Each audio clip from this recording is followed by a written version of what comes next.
हरि ओम।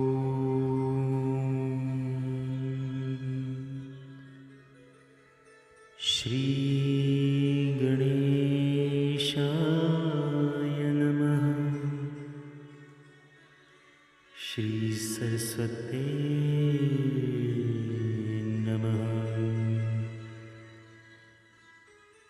श्री गुरुचरण कमलेभ्यो नमः।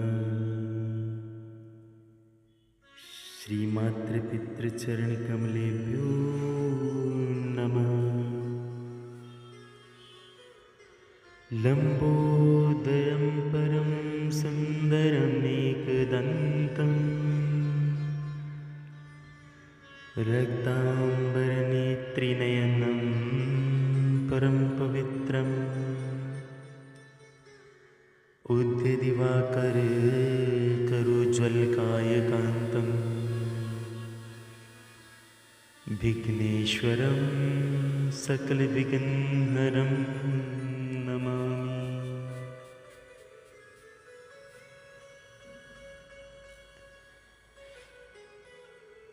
हे रामा पुरुषोत्तमा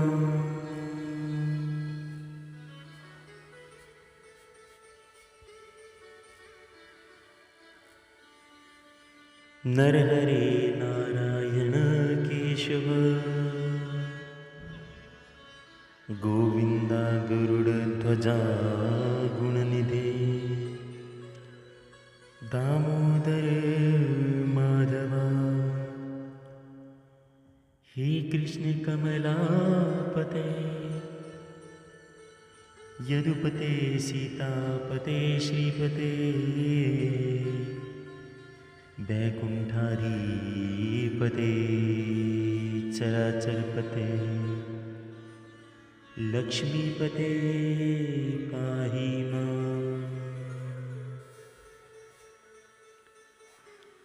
सभी भक्तजनों को जय श्री राधे कृष्ण।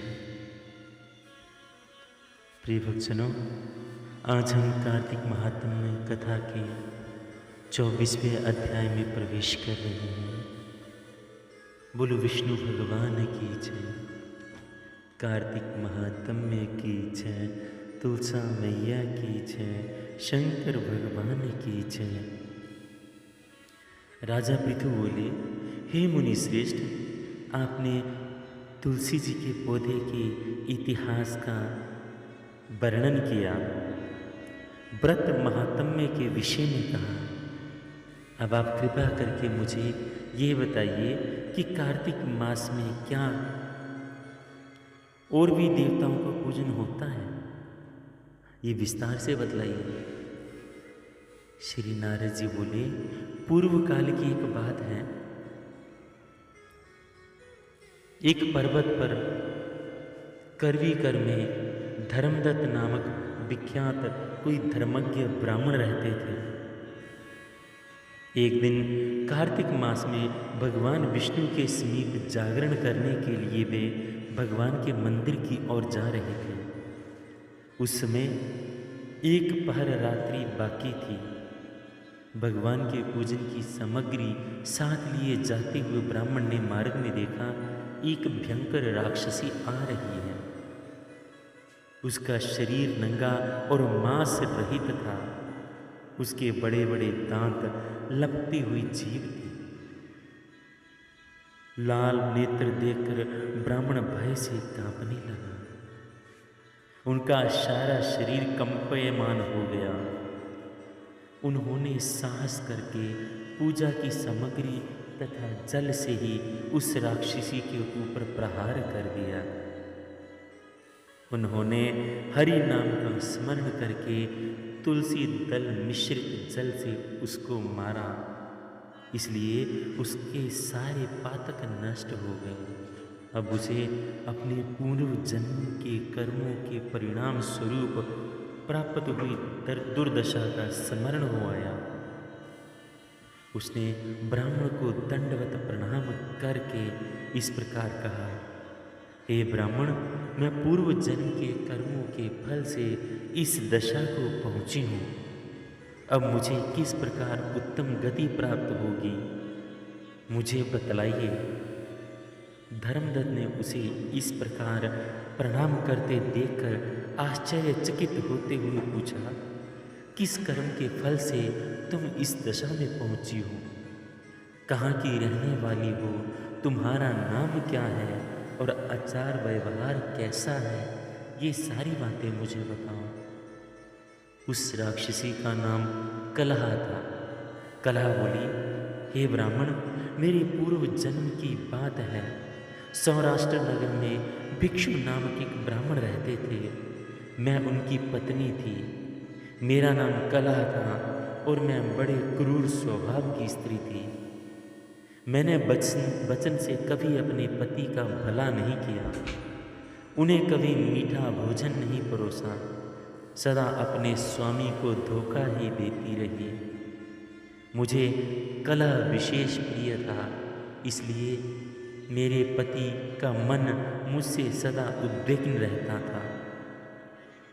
अंतोगत्वा उन्होंने दूसरी स्त्री से विवाह करने का निश्चय कर लिया। तब मैंने विष खाकर अपने प्राण त्याग दिए। फिर यमराज के दूत आए और मुझे बांधकर पीटते हुए यमलोक में ले गए। वहाँ यमराज ने मुझे देखकर चित्रगुप्त से पूछा, चित्रगुप्त, देखो तो सही इसने कैसा कर्म किया है। जैसा इसका कर्म हो उसके अनुसार ये शुभ या अशुभ प्राप्त करे। चित्रगुप्त ने कहा, इसका किया हुआ कोई भी शुभ कर्म नहीं है। ये स्वयं मिठाइयाँ उड़ाती थी और अपने स्वामी को उसमें कुछ भी नहीं देती थी। इसने सदा अपने स्वामी से द्वेष किया है, इसलिए ये चमगादड़ी होकर रहे तथा सदा कलह में ही इसकी प्रवृत्ति रही, इसलिए ये विष्ठाभोजी शुक्री की योनि में रहे। जिस बर्तन में भोजन बनाया जाता है उसी में ये सदा अकेली खाया करती थी, अतः उसके दोष से ये अपनी ही संतान का भक्षण करने वाली बिल्ली बनेगी।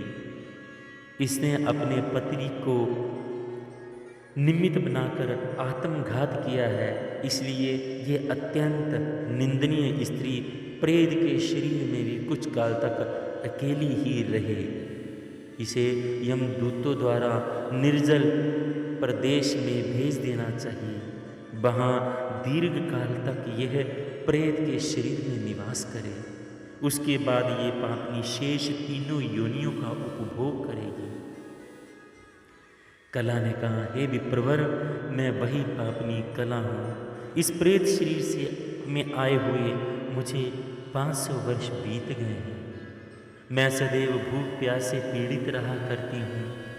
एक बनिए के शरीर में प्रवेश करके मैं दक्षिण देश में कृष्णा और बेणी के संगम तक आई, परंतु ज्यों ही संगम तट पर पहुँची त्यों ही भगवान शिव और विष्णु के पार्षदों ने मुझे बलपूर्वक बनिए के शरीर से दूर भगा दिया।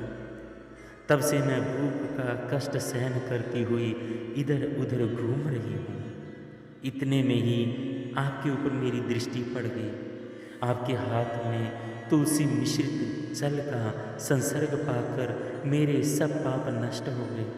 हे द्विजश्रेष्ठ, अब आप कोई और उपाय बताइए जिससे मेरे इस शरीर का और भविष्य में होने वाली भयंकर तीनों योनियों से मैं मुक्त हो जाऊं।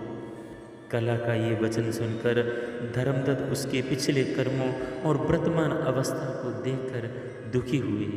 फिर उन्होंने बहुत सोच विचार करने के बाद कहा, इति श्री कार्तिक महात्म्य कथायां 24वां अध्याय। बोलो विष्णु भगवान की जय, कार्तिक महात्म्य की जय, तुलसी मैया की जय।